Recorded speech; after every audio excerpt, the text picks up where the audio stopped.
Good evening, friends. Merry Christmas Eve. 'Twas the night before Christmas. I know that I have been scurrying around trying to get last-minute Christmas preparations done so that we can spend some good quality family time together this week. I hope that you have all of your preparations already done and you're not scurrying around like I am. But our book tonight is called The Night Before Christmas. And it is by Natasha Wang and illustrated by Mike Lester. And this family is doing a lot of scurrying, so we'll see how they spend their night before Christmas. 'Twas the night before Christmas, with too much to do. Our tree wasn't up yet, and Mom had the flu.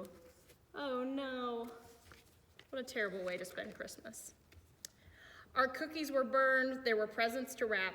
Mom sniffled, what I need is a long winter's nap.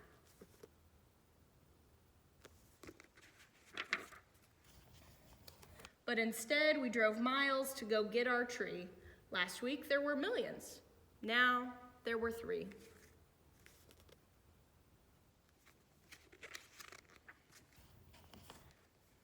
Dad tied the tree to our car.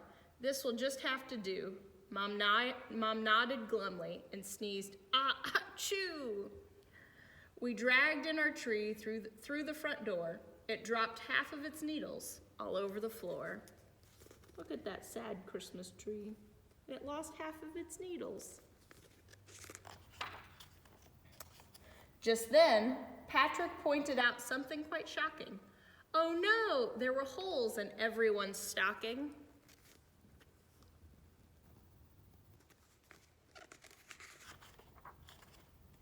Instead, we hung socks by the chimney with care and hoped that St. Nick would fill up my spare.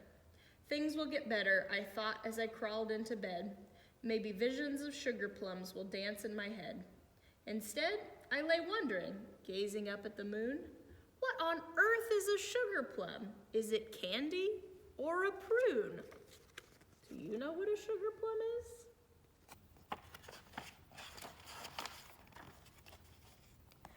Early the next morning, I woke up from a dream.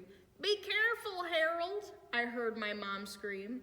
Out on the lawn arose such a clatter, I sprang from my bed to see Dad on a ladder. He was stringing up lights on the rooftop and gutters, outlining the railings, the windows, the shutters.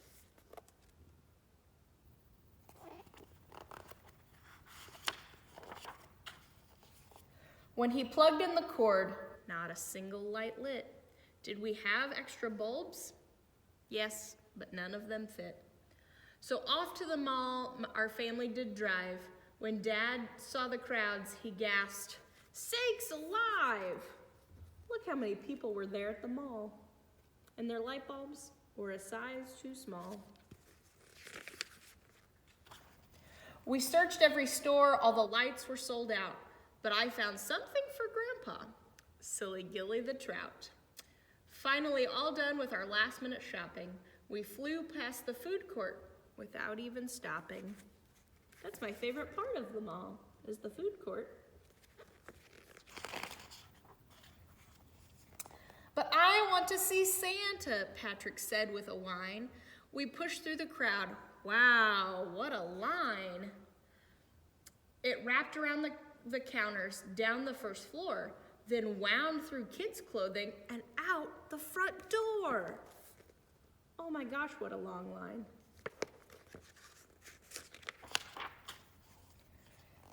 After waiting for hours, at last our big chance, Santa roared, ho, ho, ho. Then Pat wet his pants. Let's go home, we all cried, Mom, Patrick, and me. Even jolly old Dad sighed and said, I agree.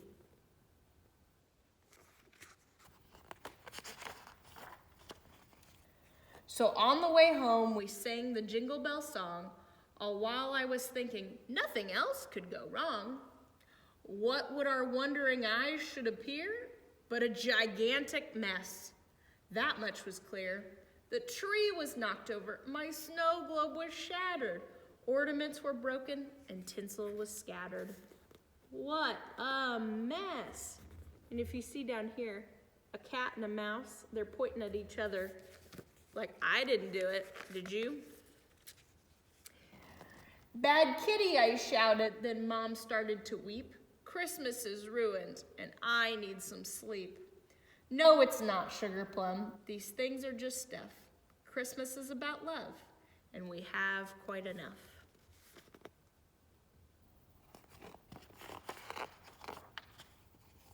He tucked my mom into bed for some much-needed rest. Then we 3 busy elves gave it all our best.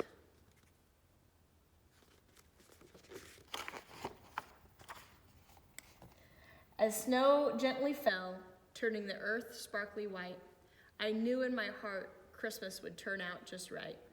Dad read us a book and gave us a kiss. It was my favorite story, and it began like this. Now this one might sound familiar because Pastor Brad read us this one last night. 'Twas the night before Christmas, when all through the house not a creature was stirring, not even a mouse. Thank you so much for joining me again for one of our very last Christmas bedtime stories. I hope that if you are bustling around, that is short-lived, and that the true meaning of the season, of the gift of love from God sent here to earth as baby Jesus, reigns true in your house this Christmas season. Good night, my friends, and sweet dreams.